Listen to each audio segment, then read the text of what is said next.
Great conversation. Okay, I'm ready. Okay, excellent. You can ask me a question or interrupt me at any time if you like. Okay, start off by telling me a little bit about yourself.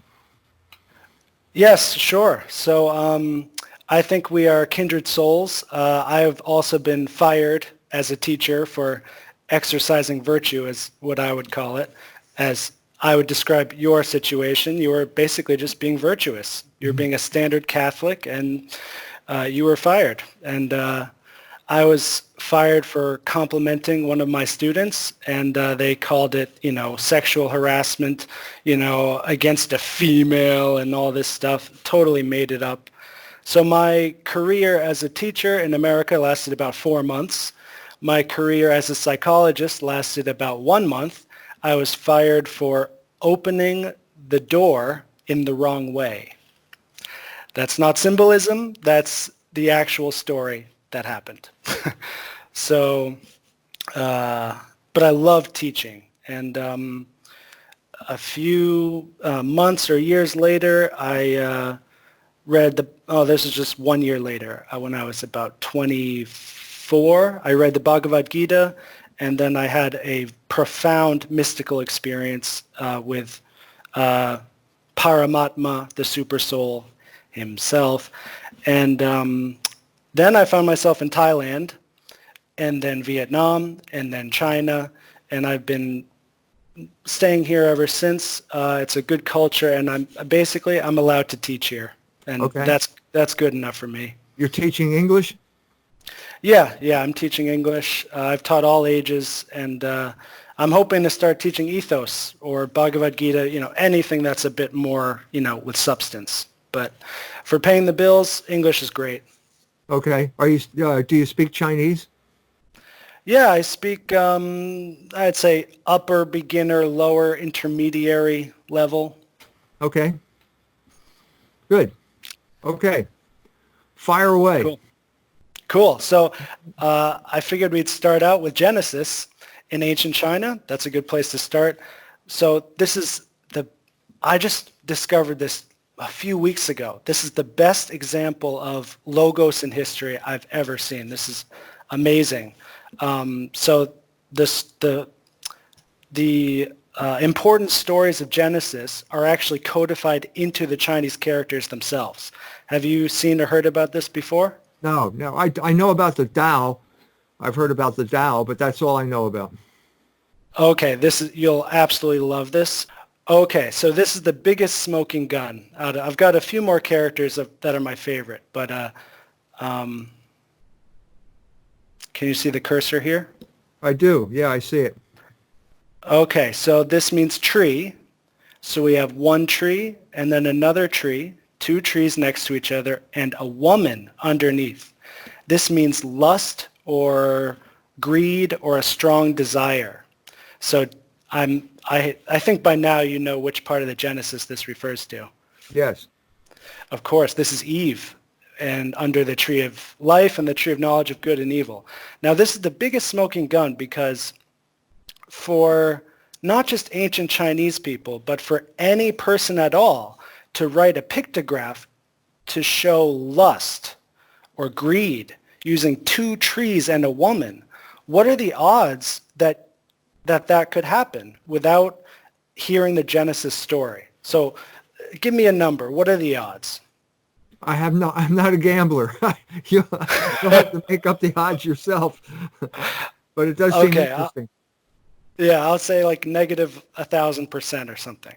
So this is a similar character, two trees, and then this bottom character means to reveal or revelation. So the revelation of the two trees, this means to forbid. And this character is still in use today in modern Chinese. This other one is archaic. They don't use this anymore. But it's still in the dictionary. Now this one is really interesting. This means naked. So the left character means clothing, and then the right character means fruit. So when you eat the fruit of the tree of knowledge of good and evil, you lose your clothing and you're naked.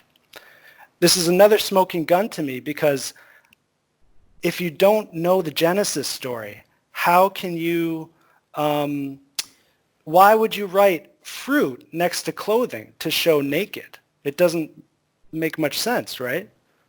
Right.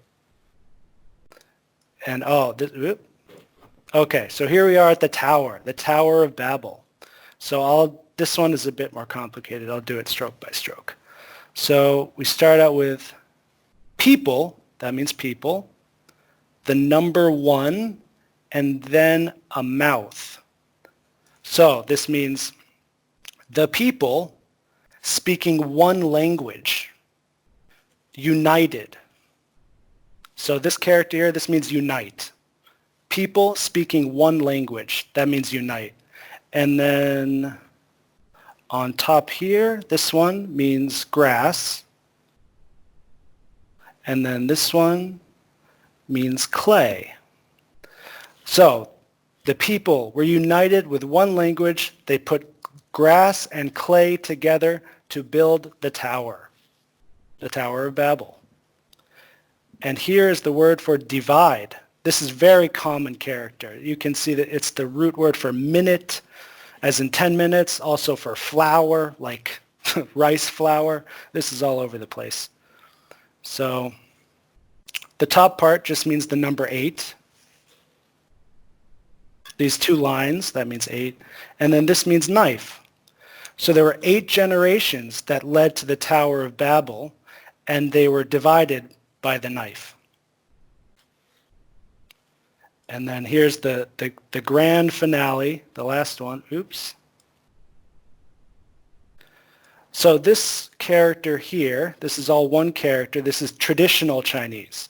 So this is still in use in Hong Kong and Taiwan, as far as I know.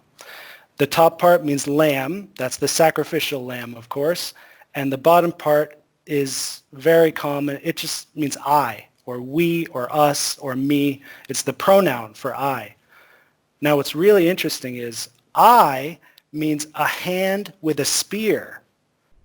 And I could never understand why would they write a hand with a spear to show me. It makes no sense, right? And this means righteousness. The sacrificial lamb on top of me holding the spear. This is righteousness. And then look at this. Even after the communist cultural revolution, they simplified the Chinese. This same character is now a drop of blood on the cross. Hallelujah. How amazing is that? That's amazing. When is the first example of Chinese pictographs? What's the earliest example of that? What date would that be? 2500 BC. So we're talking about something that's contemporaneous with Egyptian hieroglyphics. I think you would know better than me, but yes. And Egyptian hieroglyphics are basically picture writing. So a lot of the words are pictures. Like the word for cat is a picture of a cat and stuff like that. Right. So it's kind of like an intermediary stage between painting, drawing on the wall of a cave, for example, and now drawing on the wall of a temple. But this is more of a language than simply a picture of, let's say, men hunting an animal. Right. So yeah, Chinese is very interesting. Some of them are pictures, and then they also have a phonetic component. So you can take a picture for one pictograph, and you change a couple strokes to denote a similar word with a different sound. And so there's sound and visual kind of interplaying together. Are you the only one who has ever noticed this, or is there other Chinese scholars who have written about this? Oh, no, of course not. So I heard about this from a pastor in Singapore. I think his name is Reverend Kong Lee. Anyway, he's on my YouTube channel, and if you just search God in Ancient China, it's the first one. There's a full hour that goes through at least a dozen of these characters with the Genesis verses. He's an incredible pastor. It was really moving watching him do that. gives me goosebumps. Okay, on to the next part. Let's make it more relevant, right, to our modern day world, the culture war, etc. So moving on to 1500s in China. Matteo Ricci comes to China. Right. Right. Okay, good. You know of this. This is new to me, but as far as I know, Matteo Ricci is an Italian Jesuit missionary. And he's also a mathematician, scientist, etc. And he brings Christianity to China big time. He's an excellent preacher. He converts no less than 2,500 people to Christ. He's not religious at all.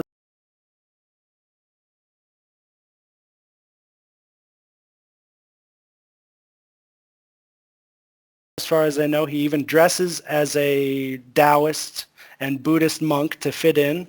And he can even speak the ancient traditional Chinese language. And he brings back these Chinese scriptures to the West. So am I accurate so far? Accurate in what? About Matteo Ricci? Yes. Yeah, just about the the history as far as you know. Okay. Yeah. So then about, 100 years later, Emperor Kangxi comes to power, and he's an incredible scholar. He comes to Christ. He makes a royal edict to evangelize, to bring all of China to Christ, to Christianity.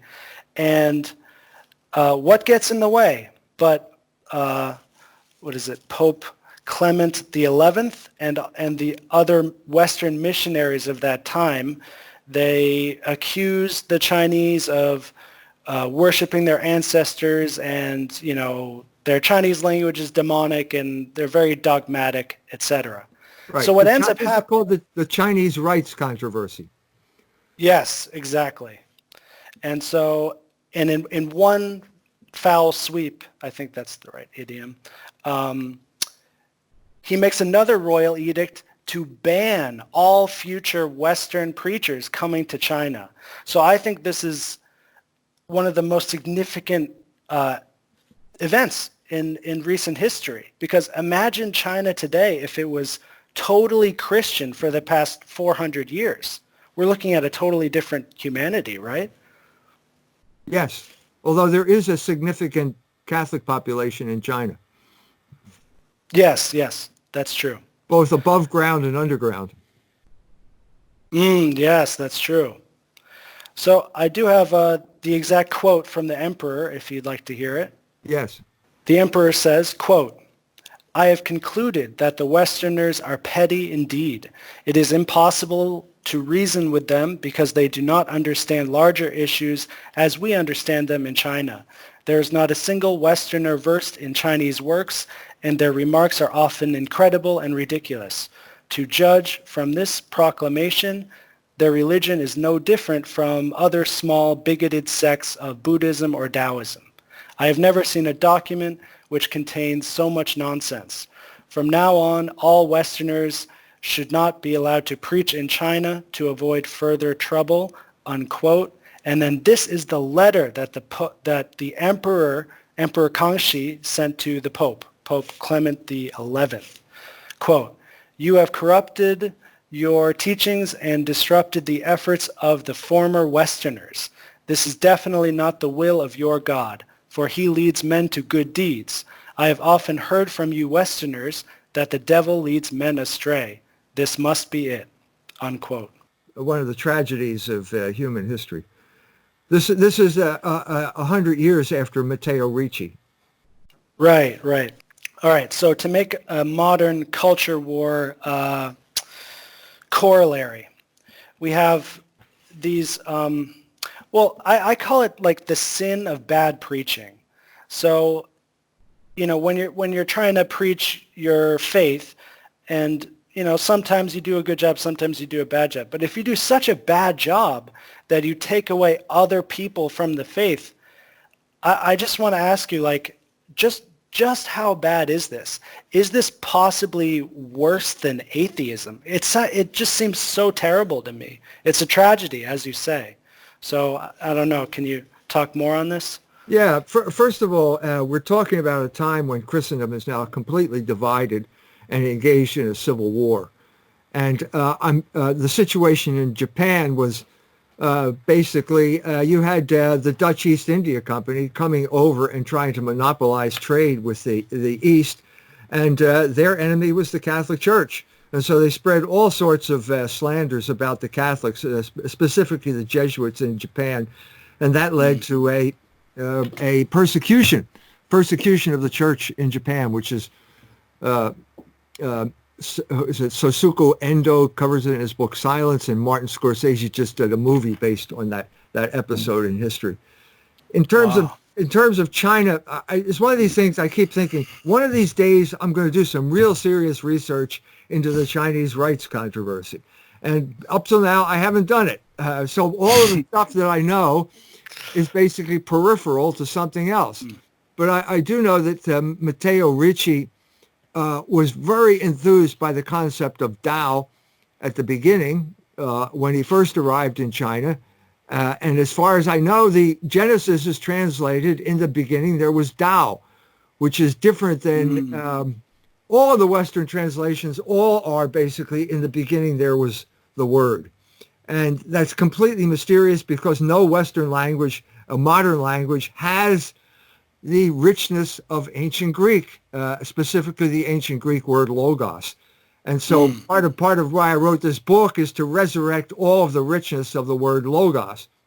But anyway, Ricci's optimism faded after a while. The more he looked into Tao and the more he looked into the understanding of Tao, until finally they started come across passages which were saying that basically everything came from nothing.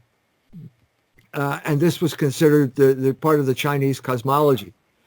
Well, that is impossible.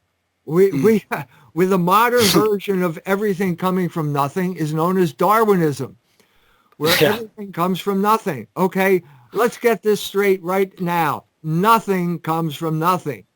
Okay? That which is cannot come from that which is not. This was the great breakthrough that Parmenides made in about the 6th century BC. And he discovered as a result being. And so apparently the Chinese Tao does not contain being. It's not logos, because it says everything can come from nothing. Ah, interesting. There's some very deep theology there. Of course, as far as the practice of Taoism, much like Buddhism, there's still so much to gain from there. But once you make a mistake like this, it will block intellectual development. There's a roadblock. Every single society has to get past this roadblock. And the roadblock is that nothing can come from nothing. You had this at the beginning of Greek, not Greek philosophy, but let's say Greek mythology with Hesiod. And Hesiod was a contemporary of Homer. Homer was the man who codified Greek mythology. It's in the Iliad, and Hesiod said in the beginning there was chaos. Well, if there's chaos in the beginning, then nothing can come other than chaos. Nothing can come out of chaos other than more chaos. So what you have at the beginning of Genesis is, in the beginning, God created heaven and earth. That's creation, okay? Yeah. The Greeks did not have a concept of creation. Aristotle was one of the greatest minds in human history, and he couldn't figure out creation. He felt that the universe was eternal. Okay, so first of all, they have creation, but then with the coming of Christianity, St. John goes back and unites the Hebrew and Greek traditions and does a second form of Genesis when he says, in the beginning, there was logos. In other words, there was always order. There was always rationality. There was never a time when there was nothing. Okay? And then he says, and logos was with God, which is a completely mysterious sentence. I have no idea what that means until you read the next sentence, and then it says, and logos was God. In other words, logos is God. Okay, so now those are the three sentences that changed the course of human history. Because up to that time, you had people trying to think things through on their own.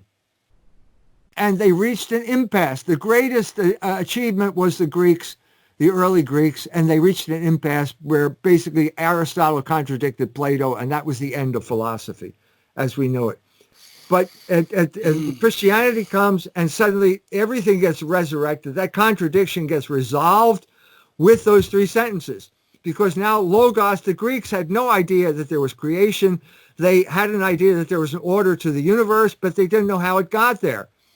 And so Plato proposed the demiurge, and Aristotle proposed the unmoved mover, and they were contradictory. The Trinity, and what we're talking about with those three sentences is the Trinity. So the Logos is God, but he's with God at the same time. How can you be God and with God at the same time? Well, the answer is the Trinity. In other words, there are three persons in one God. God the Father begat God the Son. He didn't create God the Son. This was the mistake of Philo of Alexandria and a lot of other people at that time. He begat God the Son, which means he's on the same level. You are the same level as your father, but your father came before you. And so there's a difference here.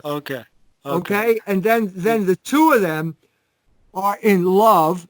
God is love. Love is the relationship here. And out of that love, the third person proceeds. The Holy Spirit proceeds from God the Father and God the Son. And that is that now resolves all of these issues and explains how Logos is part of this world. It's not just isolated forms in a realm all by themselves, which is what Plato was trying to say. It's not a God who is simply off by himself, contemplating himself, self-thinking thought, which is what Aristotle said. It's a God the Father who sent God the Son, who is the demiurge, the man who is the creator, and the reason that he is the Logos incarnate, and that's why there's a Logos in the universe. So Matteo Ricci brings this kind of patrimony to China. He's immediately struck by the similarities between Tao and Logos, but the more he looks into it, he's saying, wait a minute. As soon as he sees, something can come from nothing, he's, well, wait a minute. This is not Logos. This is so. What I'm seeing here is that something. I deal with this later in my book, but Vico, the Italian philosopher, obviously raised as a Catholic, steeped in Catholic tradition, is the first one to really take history seriously, and he's also the first one to take the fall seriously. So he believes that God created a man and a woman, that man and that woman are the father and mother of every single human being on the face of the earth. Okay, that is the Catholic teaching. But something bad happened. And you're already adverting to it in those pictograms. Okay, Eve ate the apple. She gave it to Adam. They sinned. This was such a horrendous sin because they had no inclination. We all have a natural inclination to sin. They didn't. And so their sin was so horrendous, it infected the entire human race to this day. And so as a result, what happened? You lost something. Now, this is where you get into this big, complicated discussion that probably has something to do with China and Japan at this time, because Calvinism said that you were totally depraved and you lost everything. And you were completely helpless, and you had to be saved by grace alone. This is Luther. This is Calvin refining Luther, and so on and so forth. The Catholic position was never that. The Catholic position was always that original sin was a catastrophe, but the human nature was not obliterated, it was wounded. And because it's only wounded, it's clear that every single human being has some type of primordial memory about all of the things that we're talking about. And so it's entirely possible. It's entirely possible that something as ancient as the Chinese language could have put representations of that primal memory into the language. Now that would explain Genesis it would not explain Jesus Christ, because Jesus Christ obviously was yet to come. There are prophecies of Jesus Christ in the Hebrew scriptures, but that's something I would have to think about a little bit more. But all of these languages, every single language, I'm saying this because at the end of the 19th century, you had a huge outburst of anthropological and archaeological discovery. Schliemann discovered Troy, I think it was in 1879. Everyone was fired up. Indiana Jones is basically an archaeologist. That's a remnant from that era when you were on the verge of all of these great discoveries of prehistoric man. And it's clear from these discoveries that this is when William Jones was in India. He discovered that Sanskrit was an Indo-European language. They started creating the Indo-European language dictionary. An exciting period to be an anthropologist or an archaeologist. But what they found is that basically every single language had a word for God. And every single language had a concept that God was the Father and that he lived in the sky. It was the sky God who was a father. And at this point, they went down the blind alley that is known as mythology, because they started speculating, well, if he's a father, he must have a beard. If he's got a beard, he must have a wife. And you're completely, at that point, you lost all contact with what God had to be. And it was only, as I said, with Aristotle and Plato that they recovered that notion of God, what really God had to be if we were to be God. So it's entirely possible that all of these ancient languages and cultures would retain some type of remnant of that knowledge that Adam and Eve had of God. It's possible. I'm saying, and Vico is the one who really made this plausible and created, as a result, the science of philology, which took off in Germany during the 19th century. And that led to archaeology and anthropology. So it all flowed from that. But I think that what we're seeing here is that there was there's a plausible explanation of how these ancient languages could retain the knowledge that Adam and Eve had of God. Wow, there's a lot there. So love is really important in all of this. So I'm wondering, where does love fit in with Logos and with God? Okay, again, the document is the Gospel of St. John and the Epistle of St. John. So he says, in the beginning there was Logos, Logos was with God, and Logos is God. At another point he says God is love. Well, if you're a logician, you can say, okay, Logos is God, God is love, Logos is love. In other words, that principle of order is active. It's not a all of Greece is static. You see what I'm saying? Greece. Yeah. The thing that best symbolizes Greek thought to me is geometry. It's static. It's static and it's two-dimensional. Okay? And so John, because now God has entered history, suddenly history has a meaning. History always had a meaning to the Hebrews, because they were always looking for the Messiah, but it didn't mean anything to the Greeks. They had Herodotus, Thucydides. Herodotus believed everything. Anybody told him, if there's a guy down the street that has two heads, Herodotus would have said, yeah, that's true. Some Egyptian told me a guy had two heads. There's no sense that history has a meaning, okay? And now what you're saying here is that history has a meaning, and that the energy of both the physical universe and history is love. Because love is motion. And also, by the time you get to St. Augustine, he says, love is gravity. Now, when we associate the word gravity with Isaac Newton. And it's this abstract force, because Isaac Newton is a return to paganism. He was an alchemist. Yeah. He got the principles of his universe's cosmology. He got them from, who is it there? Love and Strife. Who was the one who came up with life? Empedocles. He got the idea of love and strife from Empedocles. He changed it into gravity and inertia, and he made a mechanistic universe. But if you go back to a guy like Augustine, he says gravity is love. And in a sense, that makes sense because gravity is what holds the entire universe together.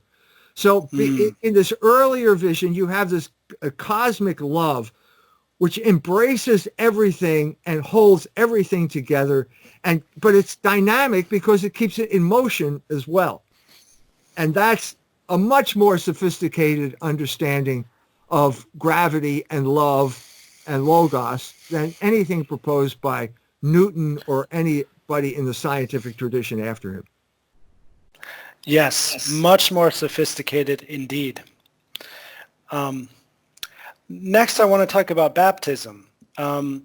You've said in other interviews that, especially I think for modern Western young men like myself, to fully come back to Logos, we should get baptized. Yes. So my basic question for me personally is, well, first, I mean, all right. Can I get baptized and continue to chant Hare Krishna? What do you mean when you chant Hare Krishna? What do you mean? What are you saying? What are you saying? Well, it's really hard to translate, but basically I'm saying, hello, God. I love you, God. Give me into your service, God, etc. Well, if that's what you mean, if that's what you mean by Hare Krishna, of course you can say that as a Catholic. I've run into this issue more with Islam than with Hinduism. Okay, and the issue is Allah. Well, what does Allah mean? Well, Allah is the Arabic word for God. So right. So when I say Allah, can I say Allah Akbar? Can I say God is great? Well, of course I can. Okay, I'm not a Muslim, but I could say that. If I were speaking Arabic, every time I say the word God, I would be saying Allah.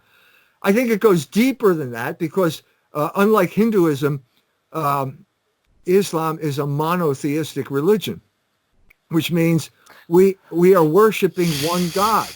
Well, if there's only one God, then we're worshiping the same God. Now, I get into all kinds of trouble with Catholics whenever I say this, even though it is the official position of the Catholic Church, but it's just the logical corollary of monotheism. Obviously, if you're worshiping one God, you're worshiping the same God. What's the difference? What's the difference between Islam and Catholicism? Well, the understanding of God. And the main difference in our understanding of God is what I just talked about, namely the Trinity. Okay, Islam got its idea of God from Nestorianism. They got their idea of God, Jesus Christ, from Nestorianism, which said that Jesus was a creature. That's heretical. That's not true. And the problem here is, okay, you can say, okay, who cares about all this heresy, blah, blah, blah. The problem with anybody now, including the Islamic world, is if you don't come to an understanding of the Trinity, a metaphysical understanding of the Trinity, insofar as that is possible, history will pass you by. And that's precisely what happened to Islam. Why? The big question in the history of science is, why didn't science develop in the Islamic world? And the one-word answer to that question is the Trinity. They simply didn't understand the relationship between God and creation. And so as a result, there's no secondary causality because they don't understand Jesus Christ and the incarnation as the vehicle of secondary causality. And so as a result, God has to do everything. So I got into a discussion with a mullah in Mashhad who basically said, the wheel, how did, we were in Golistan.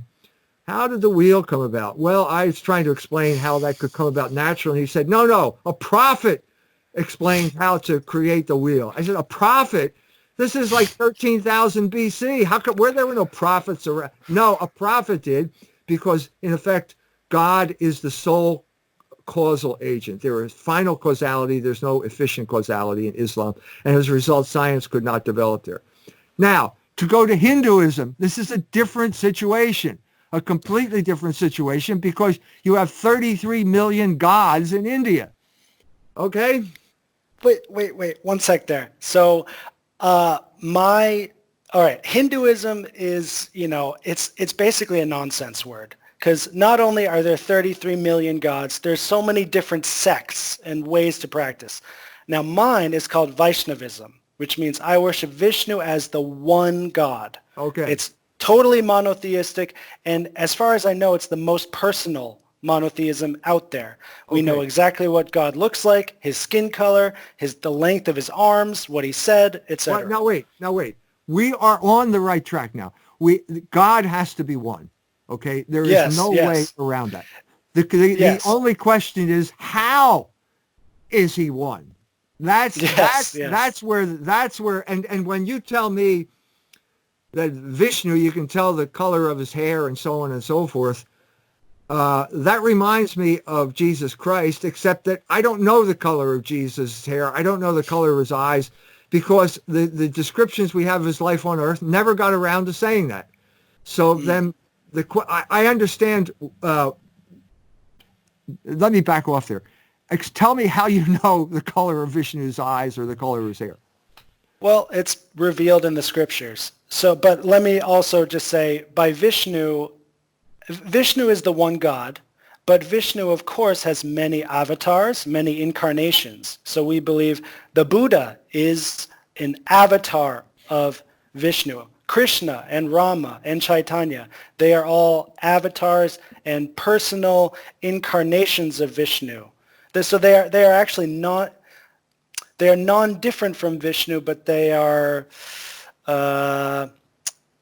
it's like when the Buddha or Krishna comes on this earth, his body is not material. Although you can see him within our material plane, it's still Vishnu, it's still God. But he has, and so a lot of these 33 million gods, some of them are demigods, and some of them are avatars or incarnations. But it's all umbrellaed under Vishnu in my sect. So you've got the one and you've got the many. Okay, that's how the Greeks would explain that. Also, there's a very powerful verse in Sanskrit. It's in my notes somewhere. We talk about the inconceivable oneness and difference. Sorry, the simultaneous inconceivable oneness and difference. Right. That's what we're talking about. And the question is how Vishnu could fulfill that. I suspect that this is a later development, and I suspect that what we're talking about here is people who have heard about Christianity. Because as far as I know, there was no resolution of this issue until Christianity came along. Now, the Hindu culture was ancient. I mean, it's one of the ancient cultures in the world. And there were people like Father Wilhelm Schmidt, who was a great anthropologist, did a lot of work in Melanesia and Polynesia. But part of what they talked about was he said that anthropology was crippled by Darwinism, because Darwinism always felt that things got better. And everybody at that age, the late 19th century, is interpreting everything according to a Darwinist paradigm. When he's saying the opposite took place. So he's saying that the more primitive culture you have, the more monotheistic. And the more that polytheism is always a later development. And then he says, well, why would polytheism develop? Well, it's precisely because of the problem that we've already discussed. Okay, in order to be God, God has to be completely transcendent, which means he is not any part of this earth. That's the only way he can create something outside of himself, is he's completely independent of it, which is what he did. If he's completely independent of it, why should he care about me? Right? I mean, I'm completely insignificant here, and I'm one of a billion Indians, and why should he care about me? And at this point, you reach an intolerable universe, and at that point you say, there must be someone out there who cares about me, and then you start to invent your own gods. And at this point, there's something even more, you realize that you have desires. You say your prayers to God. You don't know whether he's hearing your prayers, don't know whether he's listening at all. And on top of that, you have desires that no God will ever permit because God is all good. And you'd really like to sleep with your neighbor's wife. Well, you can't really pray to God. It's not going to work, But if there are these intermediary creatures or demigods or whatever they are, well, they are out there. There are such things out there. They're called angels. Actually, they're called fallen angels because of the fall. They're demons. And they're happy to answer this type of prayer because they want to get you involved in sin. And so as a result, you create a whole pantheon of gods who will listen to your illicit desires, especially if you make sacrifices to him. And so the sacrifice, it has to be something that you care about, and it gradually escalates to the point where the thing you care about most is your children. So if you want what you want, sacrifice your children. And so as a result, you end up with human sacrifice all around the world. The Aztecs are probably the most notorious example, but this is a complete deterioration of man's kind of innate understanding of God. And I suspect this is what happened in India, okay? Because you have the most gods in the world in India. You had, if you go to the Vedas, which is the most ancient Indian document, you have a concept called Urta, R-T-A. And that's similar to Logos. All of these ideas came into being around the same time, around the 8th century BC, around the time of Buddha, all around the same time. And it fell like the seed. It was the seed that fell on barren soil. It didn't develop. The only place it developed by itself, on its own, was Greece. Every culture had, like Tao, Irta, there's probably other words I can use. I've forgotten them in other languages. They all fell on barren soil. They did not develop. In their place, you had this polytheism, the most, the more gods than any place else in the world, or India, and Irta was basically forgotten and lost. That's pretty much development. So I think there's a Trinity in my own faith. Now, by Trinity, what do we mean? Like the number 3, for example, I see all over the place. In the Bhagavad Gita, in my book Ethos, like the number 3 is everywhere. But as far as like a holy Trinity to describe God, I think we actually have a totally comparable conception. So we have Bhagavan, that's the supreme personality of Godhead. That's like the highest God. Good enough. And then we have Paramatma. That's the super soul. This is like the Holy Spirit. So the super soul is within every living entity, every bacteria, every human.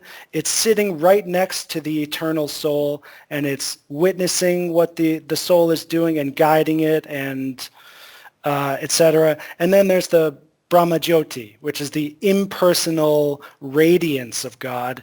And that's kind of what like a Buddhist, or like especially a Zen Buddhist, is after. They're going after this Brahmajyoti, this impersonal radiance coming from the sun, so to speak.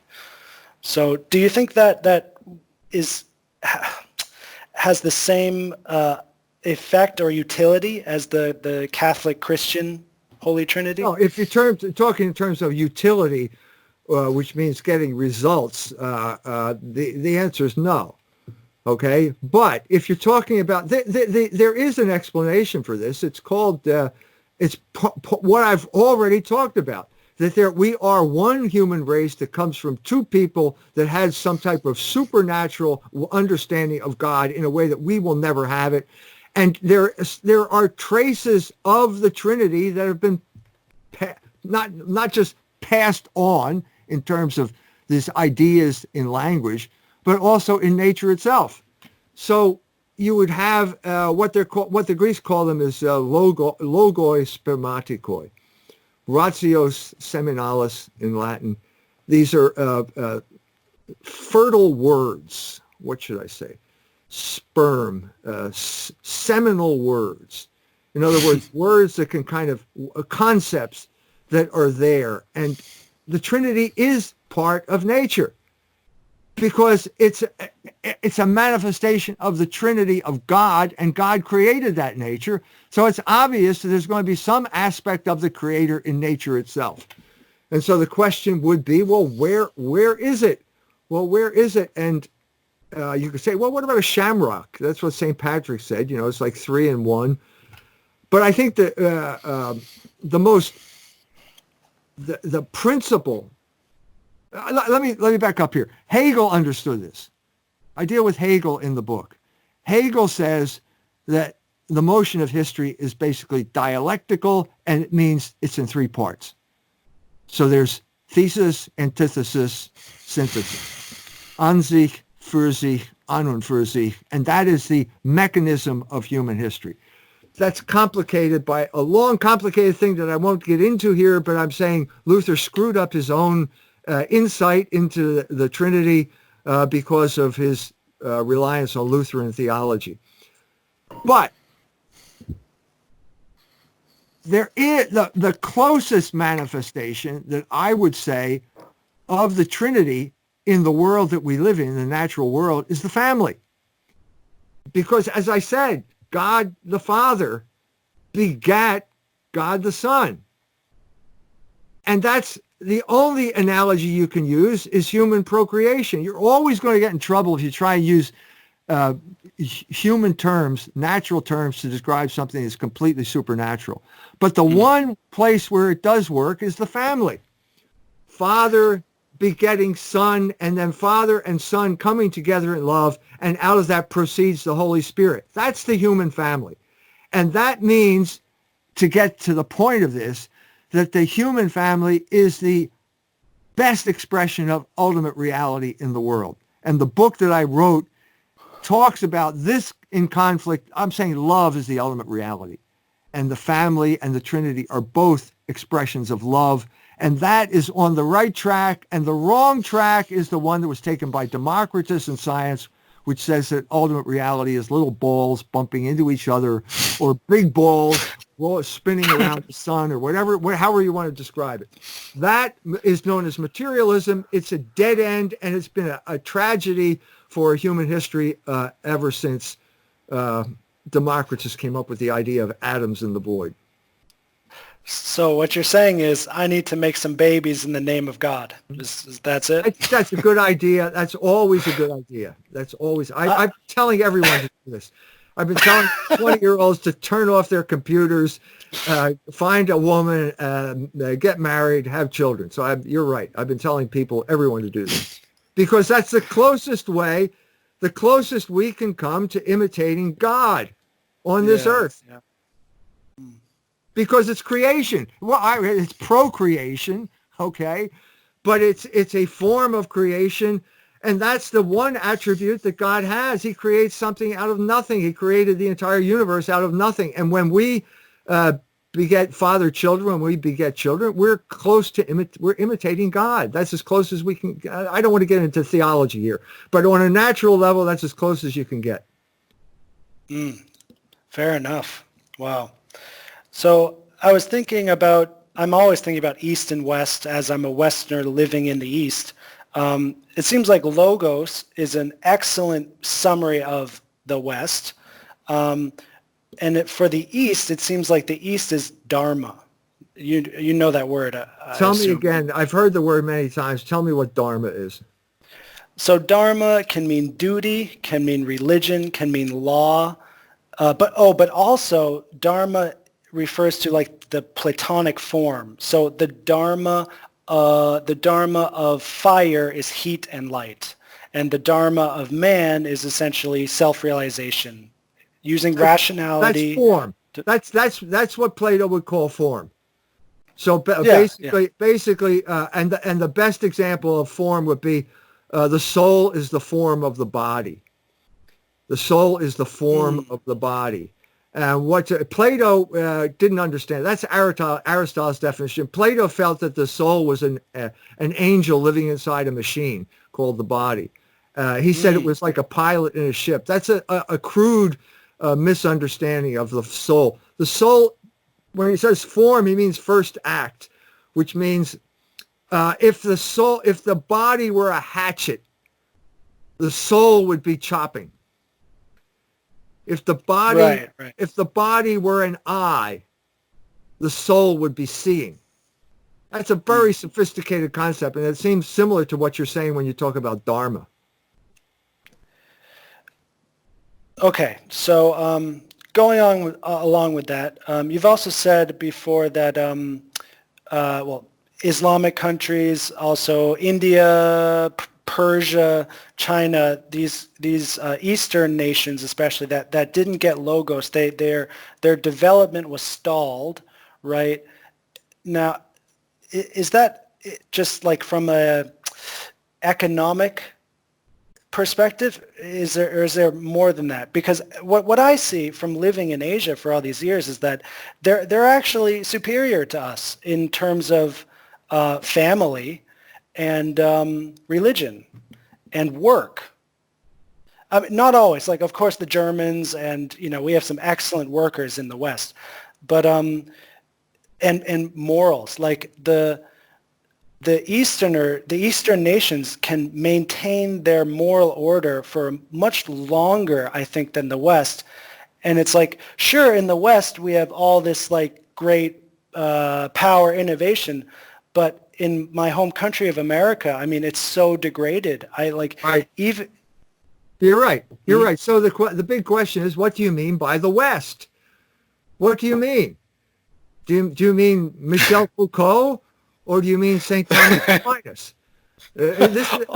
You invariably run into this when you go to a country like Iran, where I've been for a number of times, or you go to a country like India, where I've also been there, and they'll say the West. Well, the West has been in a civil war ever since the Reformation, and so what do you? And there has been a trajectory of. The West was created by Logos. The West was a manifestation of Logos, and this ever-increasing awareness of Logos up until when? Well, William of Ockham. How about that? Up to the 13th century, all of the impediments were external, and at a certain, now you've got internal impediments.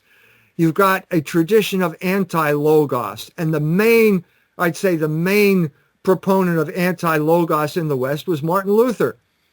And Martin Luther, there are still, they tell me there are still people who call themselves Lutherans to this day. That's 500 years now. 500 years of bad theology is going to have an effect on this thing we call the West. And so who is the logical conclusion of Luther? Well, I'd say it's Nietzsche. I'd say it's Hegel, it's Nietzsche, and Nietzsche hated Logos. It's obvious. He was a philologist. Yeah. He knew Greek. He hated Logos. He hated Socrates.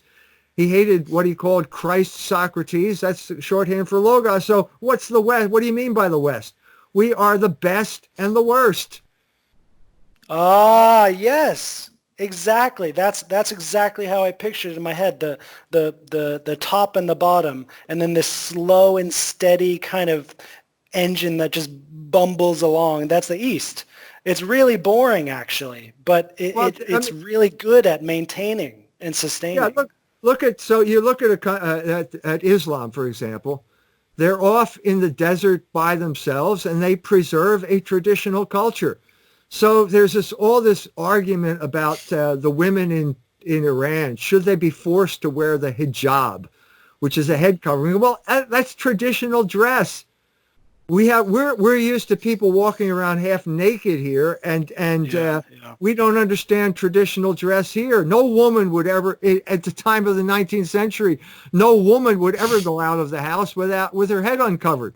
No man would go out of the house without wearing a hat. So we've got this completely distorted notion of what normal is. Yep, definitely. Oh, so much Logos. What's next? Well, maybe we can bridge into my book on ethos. So do you ever watch Ravi Zacharias? No. So he's a Christian apologist. I don't know if he's Catholic or not, but he talks a lot about how a moral law implies a moral lawgiver, hence Right. God. Right. Now, if, because I really want to build bridges between, let's say, the Church of Christ, the Church of Krishna, and also agnostics, seculars, and theists, and hopefully atheists, although that's more difficult. So if instead of an absolute moral law that we need to follow, what if instead we have a moral system where the implication is just being human as part of the human system that is humanity? So that's what my book is trying to do, is make a system and not an absolute kind of law. The system has to be based on an absolute law, an absolute moral law, because the it's logos. The logos of action is called practical reason. It's another word for morality. There are certain absolutes here that you cannot get around. People want to get around them all the time, but you cannot get around them.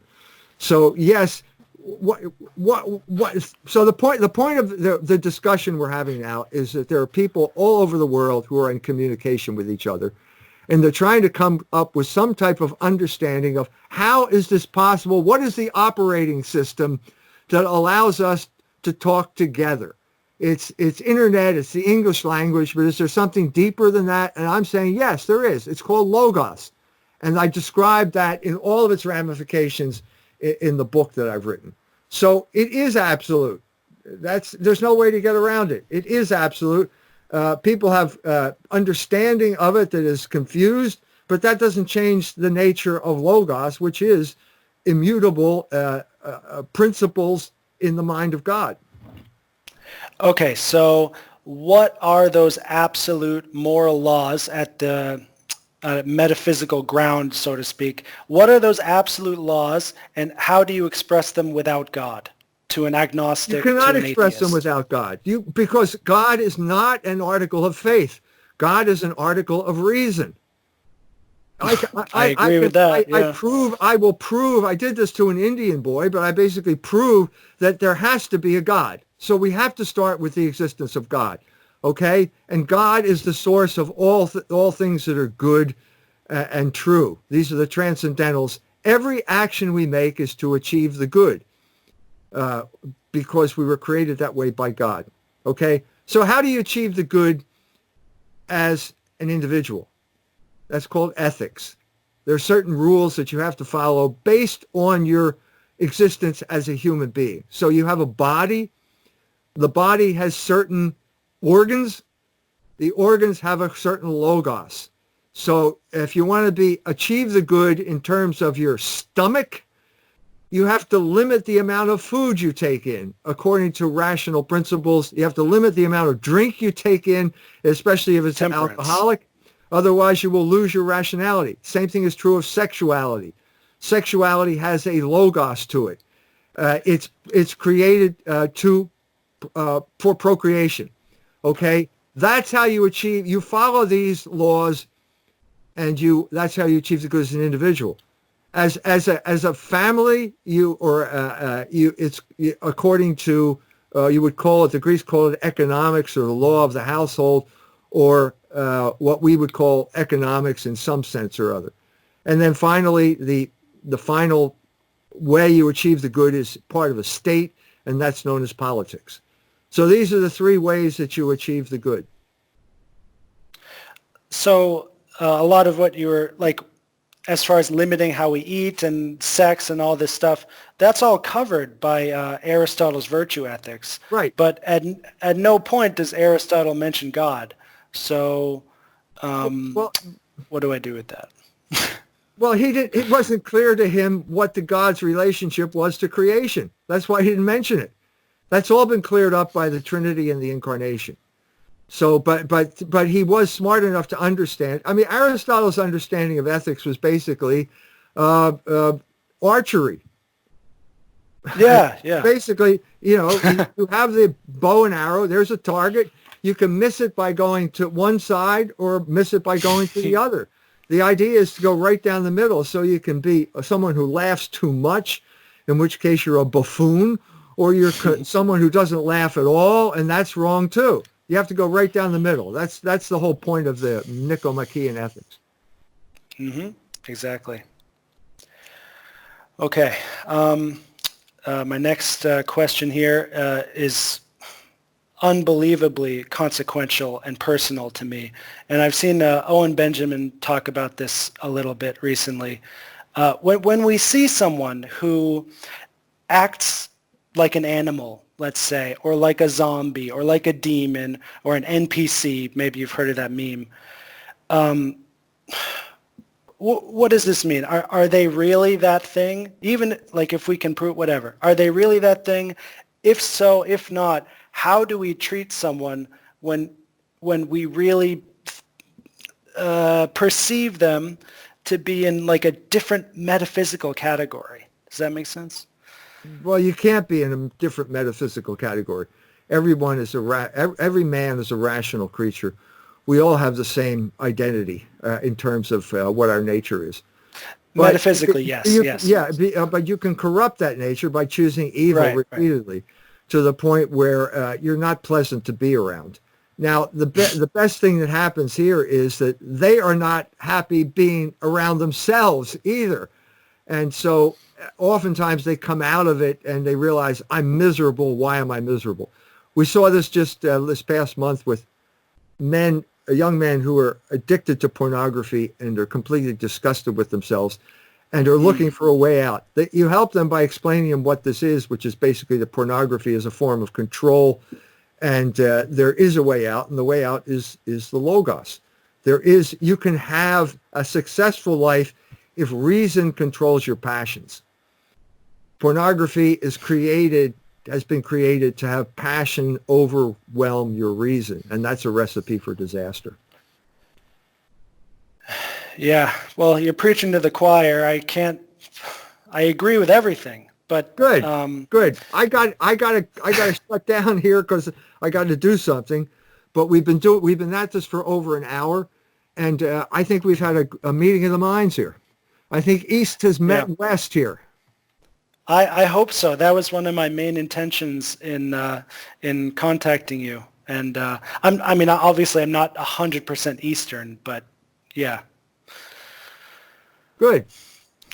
I've still got a whole bunch more questions, but I guess we're both a bit tired. So yeah, we can call it a day in the morning. We can come back and do it a second time if you want.